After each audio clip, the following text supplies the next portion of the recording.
আসসালামু আলাইকুম। আজকে দেখাচ্ছি স্টিক নুডলস বানানো, কোনো রকম স্টিক নুডলস বানানো। তো দেখতে থাকেন। আমার এখানে পানি বসাচ্ছি, পানি গরম হয়ে গিয়েছে। তারপরে আমি এখানে নুডলসগুলো দিয়ে দিলাম, সবগুলো নুডলস দিয়ে দিলাম। তারপরে একটু লাগতে থাকি।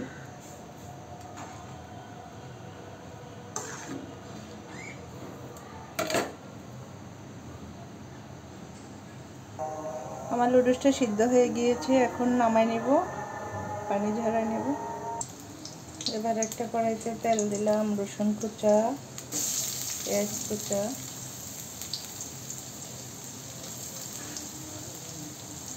রসুন কুচা পেঁয়াজ কুচা দিলাম।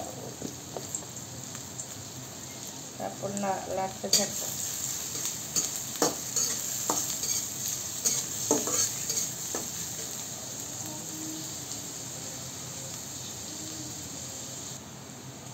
কিছুক্ষণ ভাজতে থাকবো। এর ভিতরে আমি একটু কাঁচামরিচ দিয়ে দিয়েছি।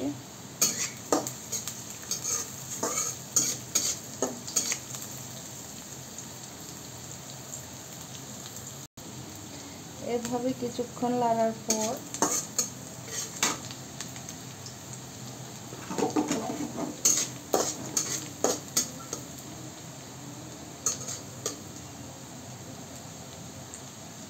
এখানে আমি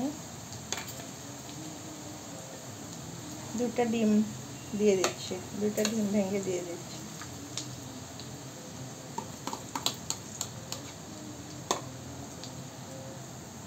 এবার আমি আলতো করে ডিমগুলো ভেজে নিচ্ছি।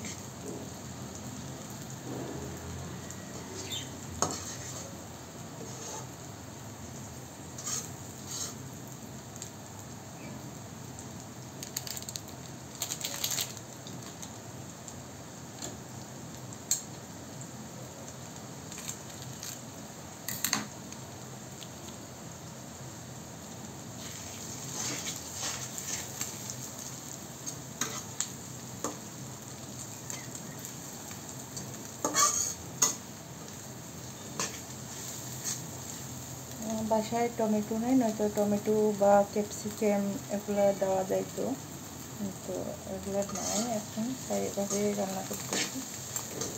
আপনারা চাইলে গাজর, ক্যাপসিকাম এগুলো দিতে পারেন, টমেটো।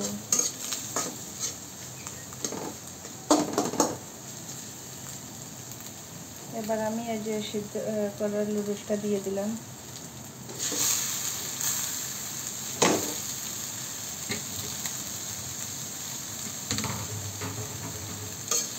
তারপর লেগে থাকবে।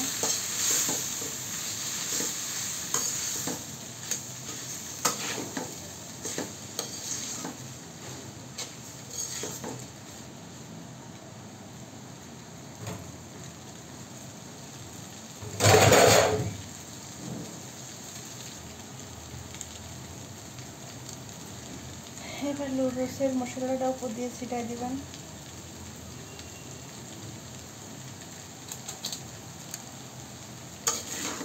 তারপর মিশাইতে থাকবেন।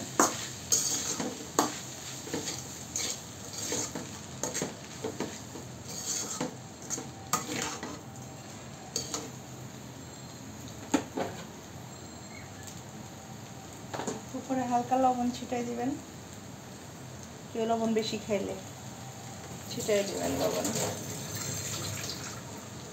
তারপর লেগে দিবেন এদিক সেদিক করে। তো আমি চাচ্ছিলাম এখানে সসটা দিয়ে দেব।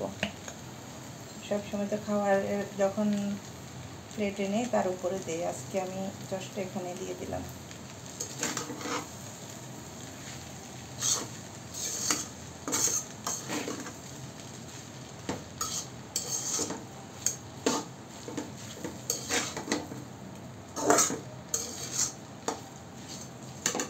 যে যেমন সস খাবে তার উপর ডিপেন্ড করে সসটা দেবেন। আমাদের বাসার পিচ্চিগুলো বেশি সস খায়।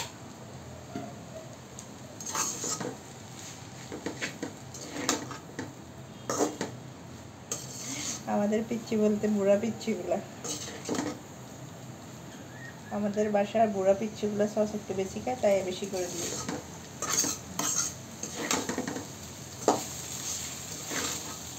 হয়ে গেছে আমার নুডলস। কেটে খাবেন চলে এসে নুডলসগুলো দেখতে মনে হচ্ছে আমি হয়েছে।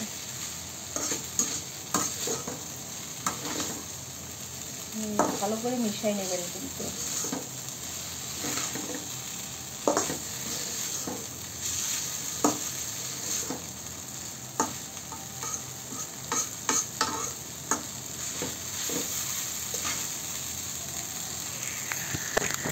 কেমনই আম্মি হয়েছে দেখেন, সসটা কম বোঝা যাচ্ছে কিন্তু একটু লালচে লালচে হয়েছে। সস